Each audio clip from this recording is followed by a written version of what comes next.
जय श्री कृष्णा। आज बात करते हैं जब सीता माता को रावण ने अशोक वाटिका में रखा था, तब एक दिन रावण ने सीता माता को अपने एक विशाल कक्ष में बुलाया। रावण ने सीता माता से कहा, तब मैंने तुम्हें यहाँ इसलिए बुलाया है क्योंकि तुम ज्ञान की नगरी मिथिला से हो। तुम मेरी बुद्धिमत्ता और ज्ञान को पूरी तरह से पहचान पाओगी। अब बताओ, क्या है तुम्हारे राम में इतना ज्ञान? विशाल कक्ष में किताबें ग्रंथ ही लगे हुए थे। तब रावण बोला, क्या तुम्हारे राम में इतना ज्ञान है? मेरे इस ज्ञान के सागर के समक्ष क्या मात्र एक बूंद भी ज्ञान है तुम्हारे उस बनवासी में? क्या नहीं हूं मैं उस बनवासी से श्रेष्ठ? रावण बोला। अब सीता माता बोली, ऋग्वेद पढ़ रहे थे ना रावण? अभी तुम ऋग्वेद पढ़ रहे थे। ऋग्वेद में खंड 2 स्वर्ग 41 श्लोक 17 उसे पढ़ो। सीता माता बोली। रावण पढ़ते पढ़ते रुक जाता है। सीता माता बोली, रुके क्यों? पूरा पढ़ो, श्लोक को पूरा पढ़ो। रावण ने श्लोक को पूरा पढ़ा। तब सीता माता बोली, श्लोक तो पढ़ा, पर अर्थ पता है तुम्हें? पर अर्थ तुम कदाचित नहीं समझे होंगे। मैं बताती हूँ। तो उस श्लोक का अर्थ सीता माता रावण को बताती हैं। सुनिए, जिसका अर्थ है, हे विदुषी, जिस प्रकार नदी का तीव्र भाव अपने साथ ऊंचे पर्वत और शक्तिशाली चट्टानों को चकनाचूर कर देता है, उसी प्रकार एक स्त्री का ज्ञान हर मिथ्या, हर भ्रम को तोड़ने में सक्षम है।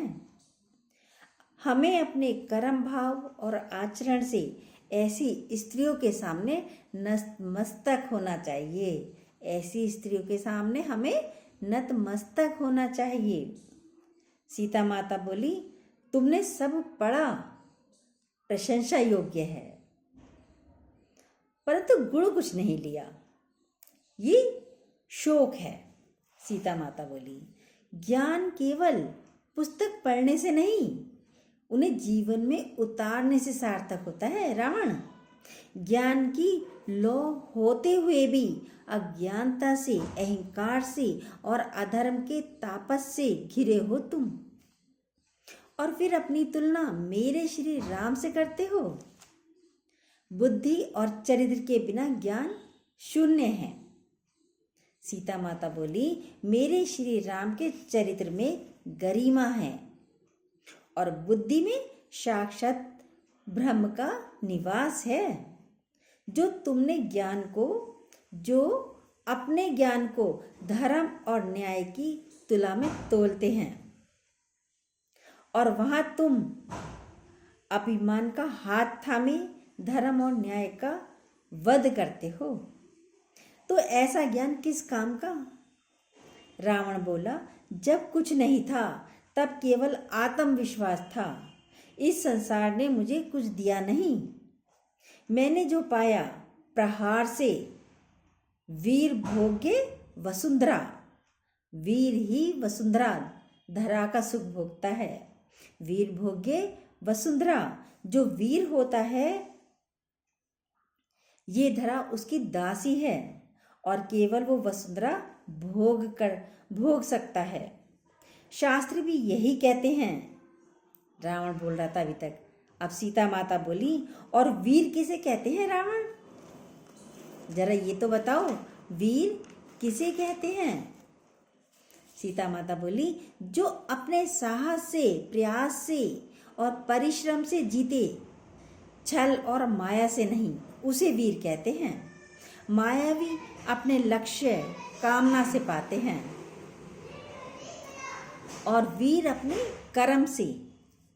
यजुर्वेद कहता है, सीता माता बोली, यजुर्वेद कहता है, हे पवित्र और आशीष में नारी, हमें हमारे पाप से, मन तन की मलिनता से, हमारी बुरी कामनाओं से मुक्त करो।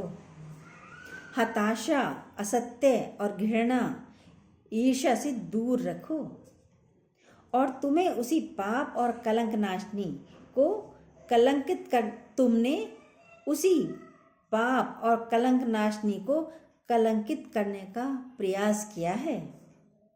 राम से ईर्ष्या और मनुष्य से घृणा के चलते तुमने मेरा हरण किया। मनुष्य स्मृति कहती है, जहाँ स्त्रियों की पूजा होती है वहाँ देव बसते हैं और तुम स्त्री का अपमान कर रहे हो रावण। यहाँ काल तांडव करेगा रावण। कहते हैं ज्ञान जहाँ से भी मिले ले लेना चाहिए। आज एक ज्ञान मैं तुम्हें देती हूँ। सीता माता रावण से बोली, लौटा दो मुझे मेरे श्री राम के पास, क्षमा मांग लो उनसे और वो तुम्हें जीवन दान अवश्य देंगे। उल्टी गिनती आरंभ कर दो रावण, क्योंकि मेरे श्री राम आ रहे हैं। ये बातें उन्होंने रावण के कक्ष में कही थी, सीता माता ने रावण से। आपको हमारी ये बात कैसी लगी है?